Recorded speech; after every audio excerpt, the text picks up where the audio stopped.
So dito pupunta sa registration booth. Ayan, payment first. Please provide one valid ID for light vest. Oh, ba't hindi ako hininga na ano? Valid ID. Kailangan na pala ng valid ID.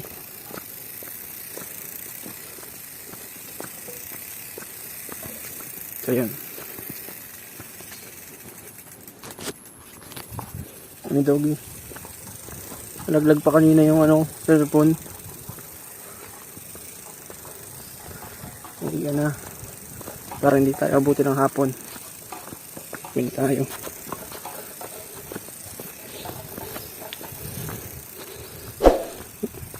Yan.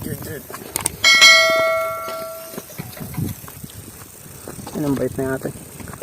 Bumili ako ng isa pang Fudgy bar. E12 yung isa. Bumili ako kanina. Bumili ako ulit ng isa pa. Kulang na ako ng piso. Pati pinagbigyan ako. Yung iba kasi kahit piso hindi na pinagbibigyan. Buti syempre. Tapos nagpa-refill na rin ako ng tubig. Wala kasi silang Gcash. Walang signal. Yan. So, ngayon ay uwi na tayo. Tatahakin natin ang mabatong daan. Mabato at ahon na daan. Ito yung isa pa. Edwin Resort Farm. Doon pa yun sa dulo. So, dulo Edwin. Pangalawa sa dulo M. Cantadia. Tapos yung mauna sa kanila is yung si Triple L. Ayan. Tapos may nauna pa doon si Joaquin Campsite. Ayan. Yeah! Uwian na. Ang nag-iisang itik na ito. Buong oras mo ipupukol lahat sa'yo. Bulaklak para sa iyo, bulaklak para sa iyo. Mukha ka ng aso.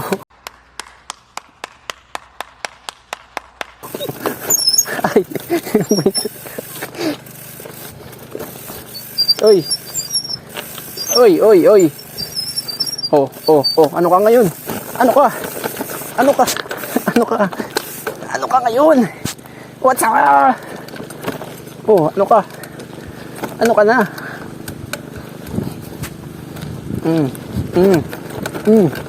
Nakagravel ako, papalagan ko to.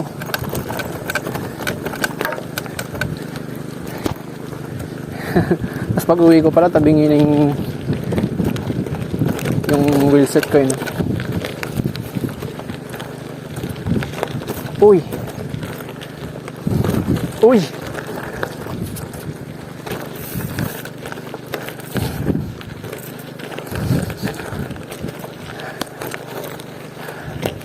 Ito yung triple L dito. Pag diretso yung M. Cantadia.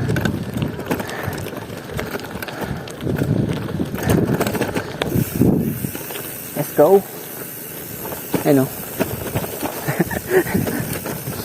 Sabi ko kay ate, tingnan ko lang M. Cantadia. Baka umasa siyang dito ako mag-day tour. Maganda rin dito, may cottage sa gitna. Sierra pa yung bubong. Ganda, nakabalsa pala yun, oh. May Amerikano dun, oh.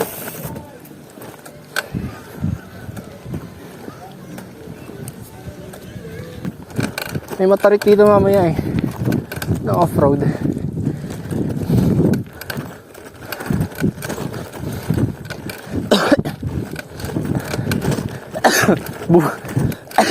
Budo si ate kanina.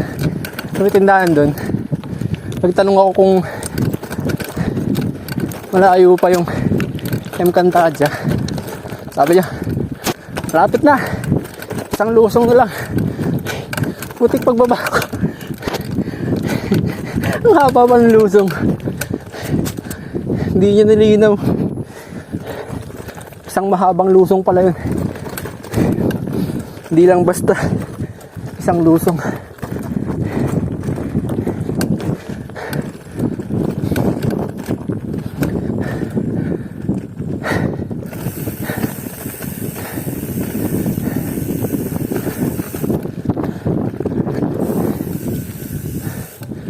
nakarating tayo dito mag alas 10 ata. Or alas 10 na. Hindi ko natingnan eh. Lobat ako eh. Naligo lang tayo. Mga 30 to 40 minutes lang. Para hindi tayo abutin ng hapon. Ano naman? Ahon na. Alubak pa.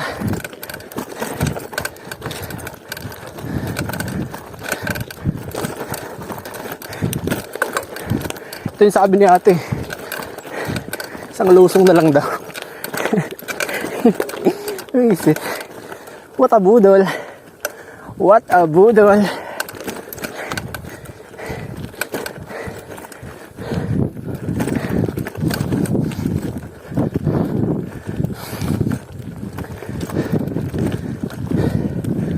Kapasyaw tayo mamaya. 50 pesos. Pang pares. Dami tayong nadaanan ng pares kanina eh. Pero hindi pa ako nagugutom.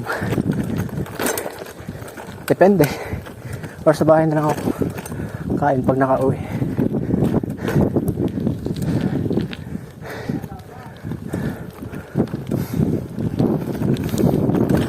Parang okay pa yung ahon kaysa sa lusong.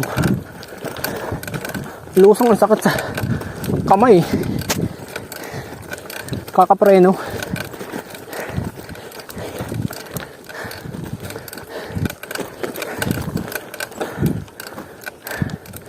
Ang lilag katok.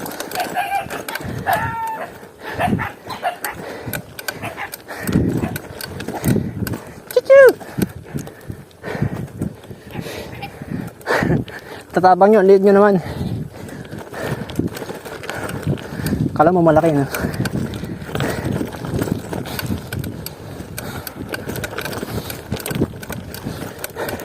Pwede ko iset tong ride na to.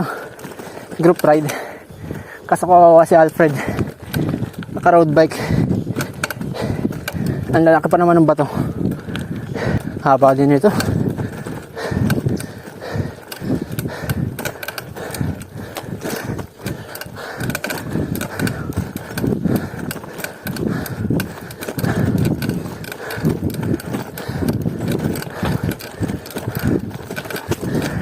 Ang ratio natin pala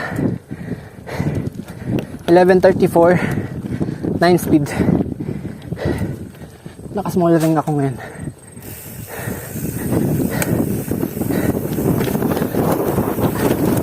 Tapos ang timbang ng bike natin is sa 11.40 kilo. Yung road bike ko dati, kung naabutan nyo, yung Doki, napagaan ko yun ng hanggang 9.30 kilo ata. Gaan nun. Kaya yun yung bago ako dito sa gravel. Putik, palitin na ata ng bearing to. Parang kailangan ko pa ng 11.36.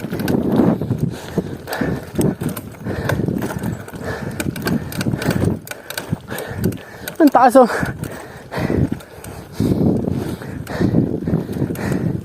Buti kinakausap ko yung sarili ko. Nililibang.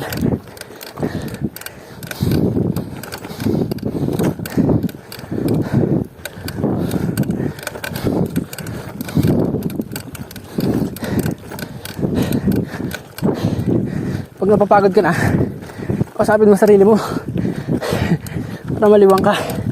Kahit ganito pa kunat yung ahon, sobrang kunat, lumalagotok yung bottom bracket ko. Recovery saglit.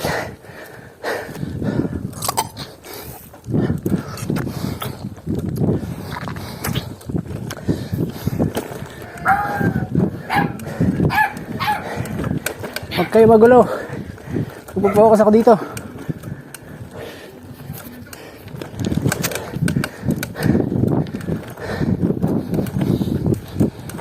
Tarik dun. Uy! pag nabengkong talagang rim ko dito.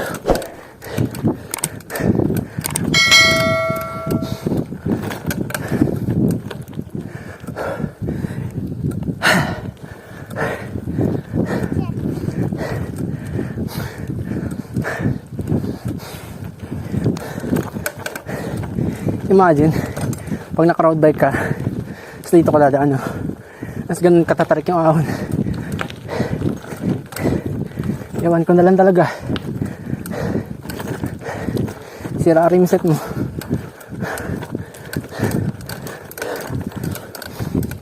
Kakadagdag kunat yung mga lubak. Wisit na to. Haba oh. Pero may maikling recover. Kaya okay lang.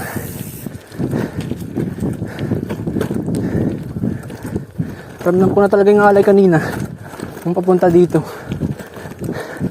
Sarap ng tubig dun, lamig. Ay, ito na yung kabayo. Dito ako nalaubat kanina. Kaya hindi na ako nakapag-record. May sasakyan.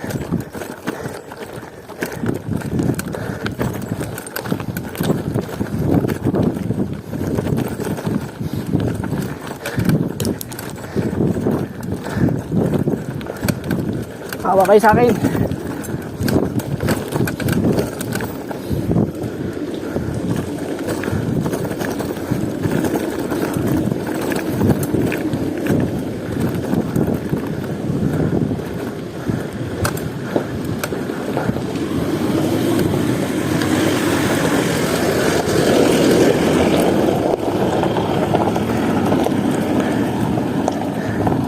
Sana all kotse.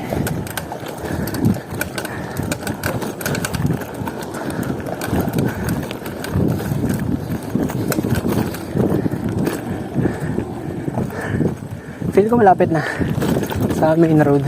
Pwede na! Feel ko lang. Sana.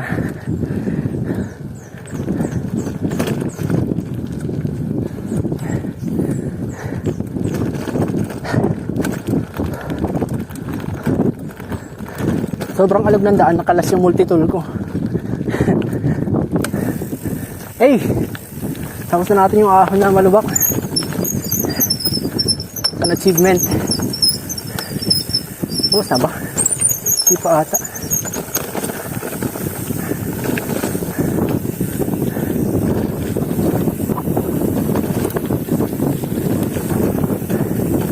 Tapos na ata. Oh, tapos na to.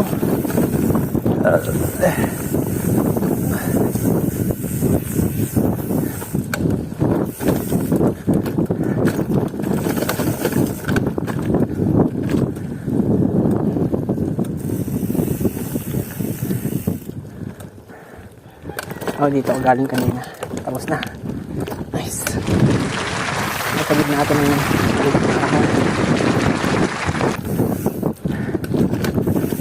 babalik, alindog na tayo. Alindog. Parang lagi siguro umulan dito. Naksagaray. Mula kanina pag ride out ko, hindi ko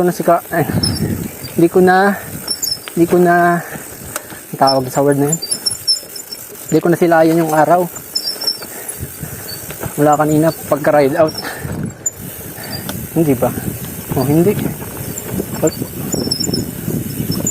Nung pa-North Caloocan pa lang ako, maambon na ata eh.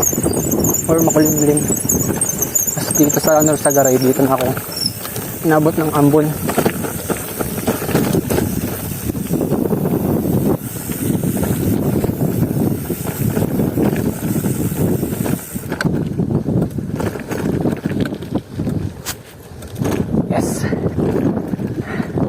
Road.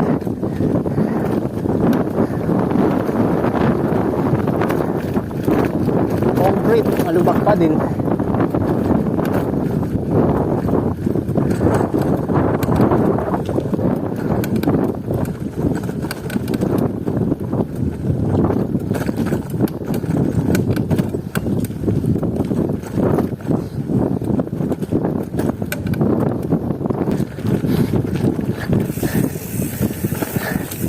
So pag nagbabalak pala kayo dito, mas maganda naka MTB kayo.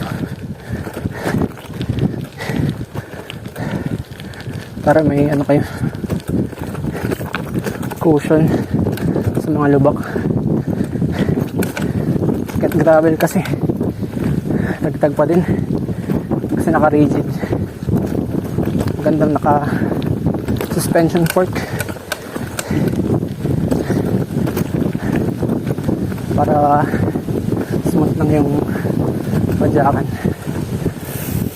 kahit malubak. Ito yung motor kanino na siko.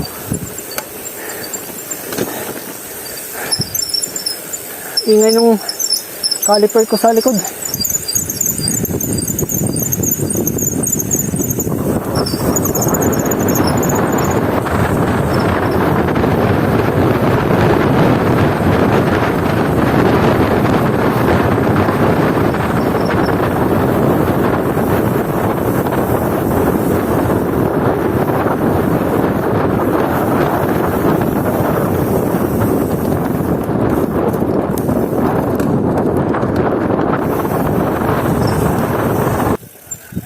Rough road.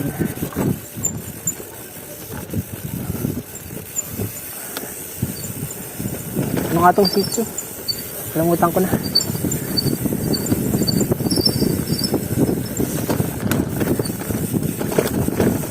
Sitio Pusong Bato. Sitio Pusong Bato pala yun. So, ang tatandaan nyo, Barangay Matiktik, Sitio Pusong Bato. Yan, mga campsite. Katabi lang sila. Sana all yung kakatabi. Isibuku Port Sale. Road ulit. Pero maikli lang. Kayang kaya. Oop.